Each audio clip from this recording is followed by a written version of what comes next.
Hi friends, welcome to Ragas Kitchen friends. இன்னைக்கு வீடியோல சுவையான தக்காளி சாதம் எப்படி பண்றதாங்க பார்க்க போறோம். அதுக்கு முன்னாடி நீங்க நம்ம சேனல் சப்ஸ்கிரைப் பண்ணலனா கீழ இருக்க சப்ஸ்கிரைப் பட்டன் பிரஸ் பண்ணிக்கோங்க. அப்படியே பக்கத்துல இருக்க பெல் பட்டனையும் பிரஸ் பண்ணிக்கோங்க. அப்பதான் நான் அப்லோட் பண்ற வீடியோஸ் நீங்க மிஸ் பண்ணாம பார்க்க முடியும். சுவையான தக்காளி சாதம் செய்யறதுக்கு நம்ம இன்னைக்கு குக்கர்ல பண்ண போறோங்க. ஸ்டவ்ல ஒரு குக்கர் வச்சுக்கலாம். குக்கர் நல்லா சூடாகட்டும். அதுல 1.5 ஸ்பூன் அளவுக்கு எண்ணெய் விட்டுக்கலாங்க. எண்ணெயில ஒரு 1/2 ஸ்பூன் அளவுக்கு கடுகு போட்டுக்கலாம். கூடவே 1 ஸ்பூன் அளவுக்கு சோம்பு போட்டுக்கலாங்க. இது கூட கொஞ்சமா கருவேப்பிலை போட்டுக்கலாம்.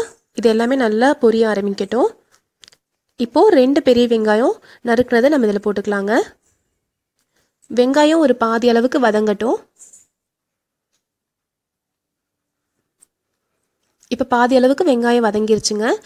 இது கூட ஒரு 4 பெரிய சைஸ் தக்காளி, கிட்டத்தட்ட ஒரு 300 கிராம் அளவுக்கு தக்காளி எடுத்திருக்கேங்க. அதை இந்த மாதிரி கொஞ்சம் பெரிய சைஸ்லேயே கட் பண்ணி போட்டுக்கலாம். தக்காளி சீக்கிரமாக வேகிறதுக்கு இது கூட நம்ம இப்போ உப்பு சேர்த்திக்கலாம்.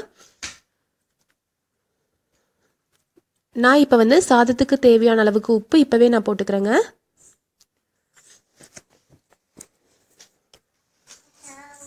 தக்காளி நல்லா வதங்கட்டுங்க. இது கூட இப்போ ஒரு 3 பச்சை மிளகாய் நான் இப்போ போட்டுக்கிறேன். நான் காரத்துக்கு பச்சை மிளகாவும் மிளகாய் தூள் ரெண்டுமே போட போகிறேன். அதனால 3 பச்சை மிளகாய் மட்டும் நல்லா நீளமாக கட் பண்ணி போட்டிருக்கேன். இப்போ இதில் 1 ஸ்பூன் அளவுக்கு இஞ்சி பூண்டு பேஸ்ட் போட்டுக்கலாங்க. அதுவும் சேர்ந்து நல்லா வதங்கட்டும். இப்போ நம்ம மசாலா ஐட்டம் எல்லாமே சேர்த்துக்கலாம். ஒன்று 1 ஸ்பூன் அளவுக்கு கரம் மசாலா போட்டுக்கிறேங்க. நான் இதில் கரம் மசாலாக்கான ஐட்டம் எதுவும் போடலை. அதனால மசாலா தூளே நான் 1 ஸ்பூன் அளவுக்கு போட்டுக்கிறேன். ஒரு 1/4 ஸ்பூன் அளவுக்கு மஞ்சள் தூள் போட்டுக்கலாங்க. ஒரு 1/2 ஸ்பூன் அளவுக்கு மல்லித்தூள் போட்டுக்கலாம். 1/2 ஸ்பூன் அளவுக்கு மிளகாய் தூள் போட்டுக்கலாம். உங்கள் காரத்துக்கு தகுந்த மாதிரி நீங்கள் மிளகாய் தூள் ஆட் பண்ணிக்கலாம். இப்போ மசாலா தூள் எல்லாமே நல்லா வதங்கட்டும்.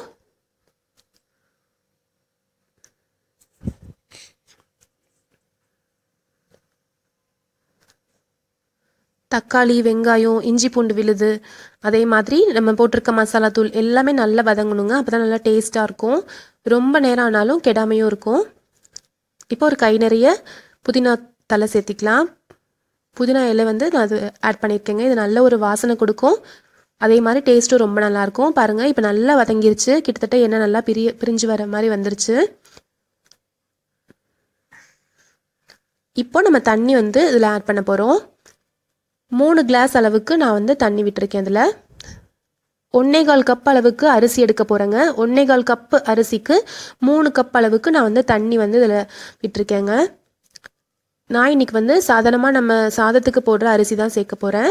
நீங்கள் வேணும் அப்படின்னா பாஸ்மதி அரிசியில் நீங்கள் இதை செஞ்சுக்கலாம்.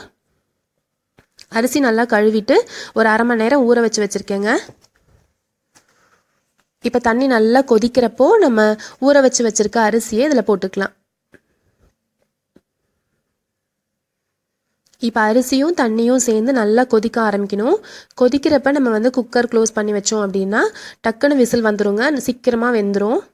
பாருங்கள், இப்போ அரிசியும் தண்ணியும் சேர்ந்து நல்லா கொதிக்க ஆரம்பிச்சிருச்சு. இப்போ நம்ம குக்கர் மூடி வச்சிடலாங்க.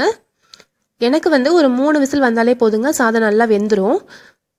உங்களுக்கு எந்த மாதிரி நீங்கள் விசில் விடுவீங்களோ அதுக்கு தகுந்த மாதிரி நீங்கள் விட்டுக்கோங்க.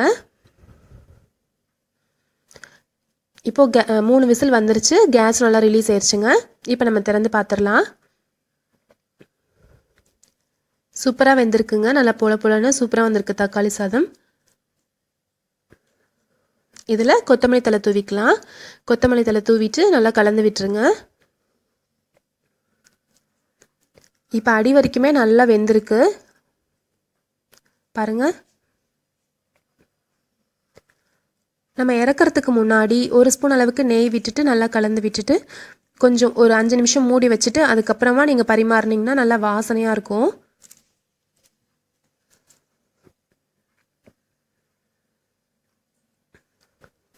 இப்போ நான் 1 ஸ்பூன் அளவுக்கு நெய் விட்டுக்கிறேங்க. நெய் விட்டுட்டு நல்லா கலந்து விட்டுறலாம். கலந்து விட்டுட்டு ஒரு 5 நிமிஷம் மட்டும் மூடி வச்சுட்டு அதுக்கப்புறமா நீங்கள் சர்வ் பண்ணுங்கள். சூப்பரான தக்காளி சாதம் ரெடி ஆயிடுச்சுங்க. கண்டிப்பாக உங்களுக்கு பிடிச்சிருக்கும். நீங்கள் கண்டிப்பாக ட்ரை பண்ணி பாருங்கள்.